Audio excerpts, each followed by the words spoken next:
Well, good morning, everyone. It's time for Mornings with the Managers. It's June 14th, 2023.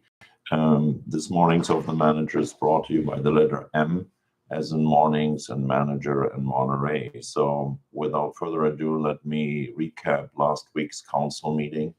It was a very special one, and it went a little longer than usual, but I think the council and the public did a good job in getting various things approved in the afternoon. For the first time in the history of the city of Monterey, we passed actually a very significant and meaningful policy with respect to our fiscal reserves. The council agreed to several fiscal reserve policies that will really help shape the city and help future generations of councils as well as residents to get things repaired, replaced, implemented. The largest one of our fiscal reserves is our Fund for Economic Uncertainty, and it was funded at 16.6% of the general fund expenses. So if you have a general fund of $100 million, 16.6 million should be in the reserve funds. The council agreed with staff and raised that allocation from 16.6% to 20%. So going forward now, it is a policy of the city to always keep at least 20% of our general fund expenses in reserves, extra at the side in reserves. We learned it the hard way during the COVID pandemic that our policy of 16.6% was really not sufficient. Now, based on the devastation that we had, no fiscal policy, no fiscal reserve would have helped us to get through that crisis without drastic additional measures. But we always felt that we should have had a little bit more in our savings account. So council agreed it was raised from 16.6 to 20%, and that really is a great step forward. But there were other reserve levels and funding levels that we decided to do, and some of them are including a fund for pension reserves. We have, as everybody knows, and as every other public agency in the state, over 1,200 public agencies in the state share this challenge with respect to pension funding. And we have created now a pension reserve fund that will allow us to bridge periods of where our contributions to the pension fund are increasing more than expected. CalPERS is charging cities, public agencies annual fees. And of course, CalPERS invests those funds into the stock market. And if the stock market doesn't do as well as they expect, then you have to, as public losses on the stock market with additional CalPERS contributions. This year, for instance, based on last year's performance of the stock market, our contribution to CalPERS will increase by more than $600,000. That is just the additional increase. And so the pension reserve fund will help us to put money at the side and use money out of the pension reserve fund then to bridge those extra payments.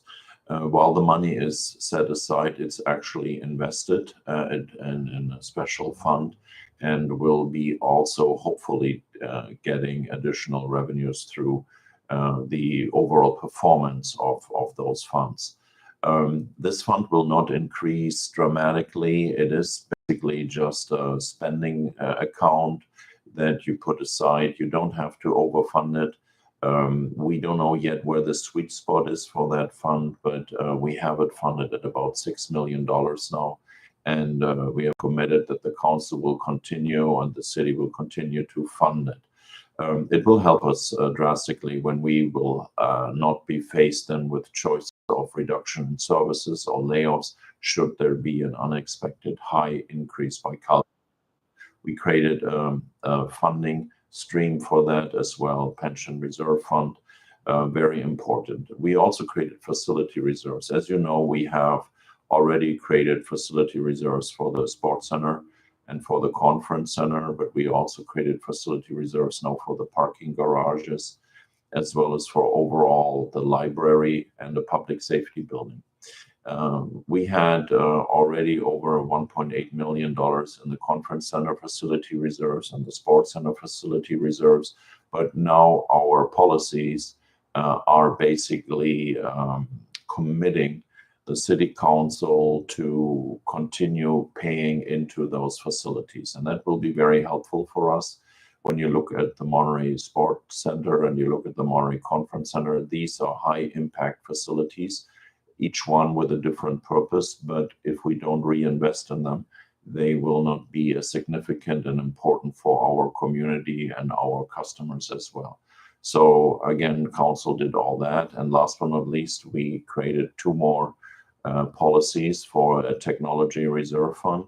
The backbone of our operation is technology. Wherever you go, you are working in a virtual environment to a degree. We have databases that regulate, take care of our revenues, our expenses.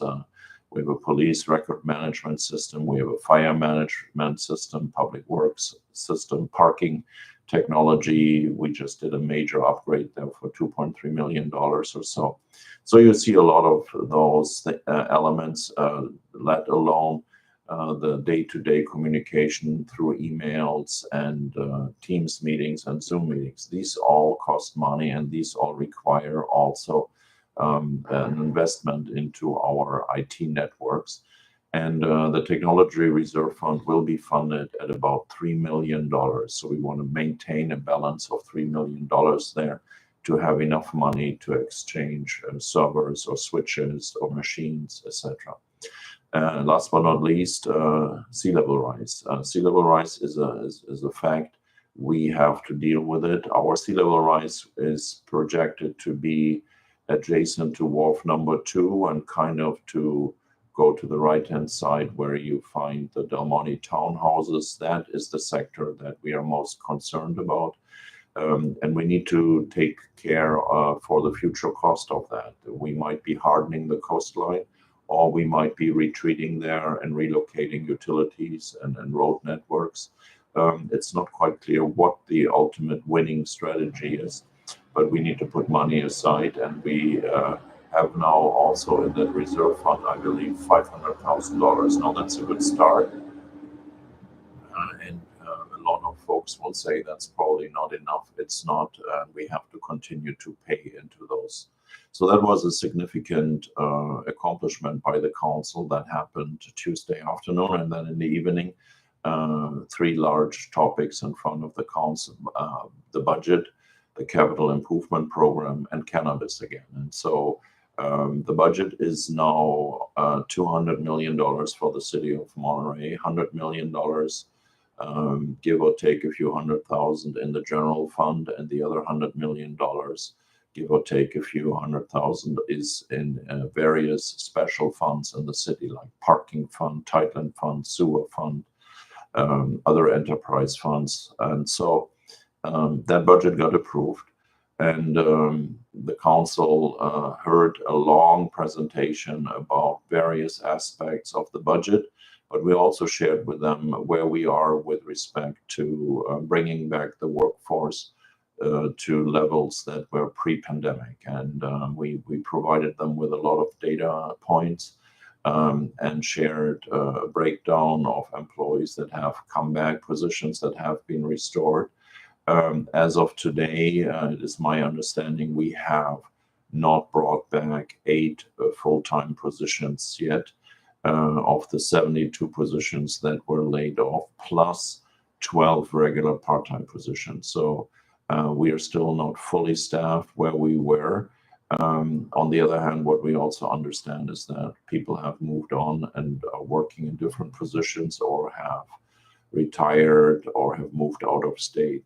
But we brought the majority of our position incumbents back. They not always work in the same position, but they found a different place in the city of Monterey as well, and we will continue to bring people back. And having said that, we talked about the sports center staffing.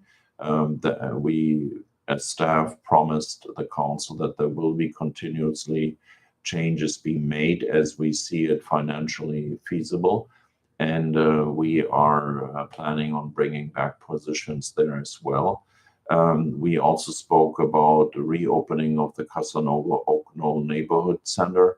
The message got a little bit lost because it appeared to me that some of the comments that we received were talking about why don't you open it? We are opening it, and the way and the manner in which we are opening it is basically based on what is the demand and how can we satisfy those requests and what kind of programs are important to bring back.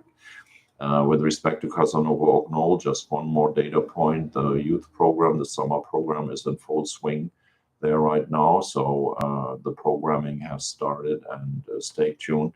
There will be other elements following to ensure that we also have a presence on that part in Monterey. The budget provided also some more insights where the money is being spent. Our insurance cost, all our buildings are insured, like your buildings as well, doubled within 4 years. That doubling means another $1 million that we have to spend in insurance cost. We also shared with them the cost of our softwares. They also are now costing us a little over $1 million just to run the existing systems, to pay the vendors like Microsoft or other vendors the fees that they require to have the privilege of using Microsoft Word or PowerPoint, Excel, etc. So that runs at about $1 million now, even though lots of the softwares are now managed through the cloud and not really individually installed on machines anymore. So we updated the council also about utility costs. Like you at home, our utility costs are exploding. PG&E, CalAm costs are going up, and also the city is affected by that. All those data points were basically transmitted, shared with the council, and a lot of good questions came, and the public also provided great insights. Other elements of this budget include a rental assistance program. I shared with the council that we do not know yet how we are tailoring, customizing this program. It was clear to us that the previous program that was basically based on federal guidelines, housing guidelines, was criticized by some of the folks in the renter community because the income limits to qualify for rental assistance were just too low. And we understand that. That's why we are using general fund money right now to come up with a system that will help and support the renters. So there's $250,000 that we set aside, and staff will work on that, figuring out what is the most beneficial program that spreads that money the widest. And then we also allocated $100,000 again into community grants. These are grants that go to nonprofits and help them with their events that they are sharing throughout the year with the community. These are festivals like La Mariana, Festival Italia, Festival Rosalia, etc. So there are a lot of the Portuguese festival, Greek festival, but also Beach Volleyball Fest, Beach Fest, etc. Also including eligibility, Women's March, Pride March, other marches. We are reinstating this program. It's limited to $100,000, and we will jumpstart that and award those funds probably as early as January 2023. The council then moved on to the capital improvement program. Our public works director presented various projects that we will try to implement over the next couple of years. And that's what we are working on. The challenge that we have in in public works, and this affects the CIP, but also the NCIP program, is that we are understaffed in engineering, and that's not by design. That's just because we cannot find qualified engineers, and we're trying very hard to find project managers and design engineers. But unfortunately, the market is very, very, very thin in qualified applicants, and also trying to outsource that type of work to engineering companies is equally challenging, because also the engineering companies do not have enough engineers for the amount of work that is out there right now. So we presented the CIP in September. We will present the NCIP, but we will clearly state that many of those projects will be probably not implemented in a quote-unquote reasonable time frame. We really have challenges to hire the right engineers here, and of course we are trying to keep up with the salaries, trying to come up with other creative incentives to bring them to Monterey. But look back to my points made for rental assistance. Our higher rents also are a challenge to get people to relocate wherever they might come from. So yes, absolutely, Esther, that's the point I just made. The last item was cannabis. We basically presented to the council what they asked us to amend our project description, meaning an additional dispensary in the North Fremont area, and also looking at cannabis events on the fairgrounds. So now that's the project description. That will be the one where our planners will draft their environmental impact around, and then we'll bring this back for approval, and then we will go out with an RFP to find operators. You hear everywhere right now how the cannabis market is really shrinking big time, and I don't expect that there will be a large additional resource or income of revenues coming to us. If you ask me, I think it will be a different number. We estimated anywhere between $400,000 to $1.2 million, if I recall correctly. I will ask our consultants to kind of revise those numbers, or check if we have to revise those numbers. Next item. So that was a great, intense Tuesday evening with a lot of good things that the council passed. We are starting on June 19th our Camp Keenesabe again. We still have a few openings. We actually allow more participants 6 weeks in a row when we start that camp, and we have some seats still available. 2 weeks, I believe, of the 6 are completely sold out, but there are still some seats open. And again, it's a big event in our city's history. Here's a nugget you might not know. 20% of the participants of Camp Keenesabe are actually residents from the city of Monterey. Over 80% of the participants are coming from other communities. So it's a great regional program that we are happy to put up. And that starts on Monday and will go on for about 6 weeks. The Summer Fun Playground program has started. It runs at different park centers. I spoke already. It's running at Casanova Oak Knoll. It's running also at the El Estero Park Center and Hilltop Park. And we are again having day camps also at Whispering Pine. Virtual engineering firms, everything is being considered. Susan, thank you so much. It's a very hard market right now, and it will not get better in the foreseeable future, because of course the Infrastructure Act is pumping billions of dollars into our public infrastructure, and so it is very difficult. So we are looking at very creative solutions as well, including building partnerships with universities and trying to get our interest expressed to young graduates, getting them here. So we love ideas. Keep sending us suggestions. Thank you for that. Back to the to my other speaking points. I spoke about recreation program. Sports Center also has a day camp full of kids. I think we have about 105 kids right now signed up that are dropped off in the morning, run wild for hours, and then the parents pick their exhausted kids up at the late afternoon. So all those programs are in full swing. We're grateful for the very overwhelmingly great participation. We will have a new exhibit starting in the Lower Presidio Museum. It's called Extraordinary Valor, the Lost History of the Buffalo Soldiers. And it starts on June 17th. It will be opening there with a reception held between 12 to 1 p.m. and the community is invited. And it basically honors the history of the African American soldiers of the 9th Cavalry during the Spanish-American War.